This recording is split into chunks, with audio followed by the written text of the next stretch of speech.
welcome back to another review, which I'm literally filming right after doing my last one, because I can. So I said before that I just started reading all these angsty books at the start of April, and I just can't explain why. So I read Love Letters to the Dead, and so I followed that up with Pointe by Brandy Colbert. This is obviously an ARC, which I traded for a different book that I had via the YA Book Exchange, and I was extremely excited to read this because I just went extremely yellow. I'm still very yellow. How do I fix this? I'm still pretty yellow, but I think this looks a little better. I'm not going to hold that book up again for fear that I just go bright yellow again.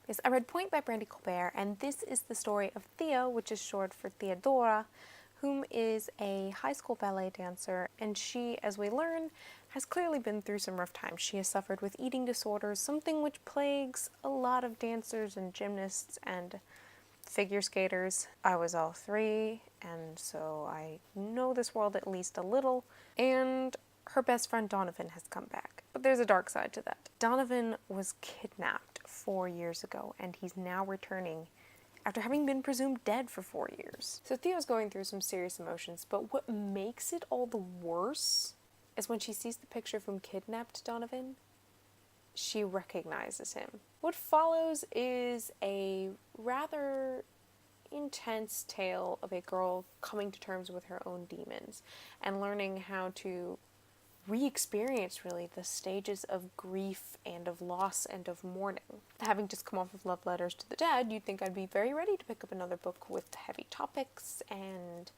dealing with grieving in a way, obviously different from Love Letters to the Dead because Donovan is not dead. But the difference between this and the book I read right before it was that Pointe is very linear. Let me explain this. Any good narrative is going to do more than just have event, event, event, event, event, event, event. There's going to be some sort of wrench thrown in the middle there, something that'll veer you a little off course, something that will give you intrigue. Pointe didn't really have any of that for me. Pointe just sort of hit an emotional level and stayed there. It coasted throughout its entirety. And I spent most of the book being very aware of this and more than a little frustrated by this. What I think it handles well is that idea of Theo having to go through these stages of grief and mourning and acceptance and just emotional turbulence. What I don't think it does well, ironically enough, is dealing with eating disorders.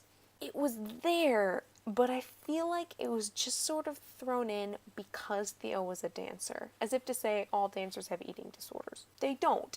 It is a problem that will run rampant with anything where your weight is most certainly an issue with your performance, but it wasn't really explored in this book. It just sort of felt like it was there. In addition, the idea of Theo being a dancer was actually not that important, which was a little disappointing for a book that's called Pointe and has her in a tutu on the cover. I would have expected it to play a much bigger role with what was going on, and it really didn't. In fact, it could have been almost irrelevant. So Pointe was actually a bit of a disappointment, especially coming off of Love Letters to the Dead, which had been so good. For me, I think once you've read things by Laurie Halse Anderson and Stephen Chbosky, you just can't go back. But that's all for me today, you guys. So until next time, cheers.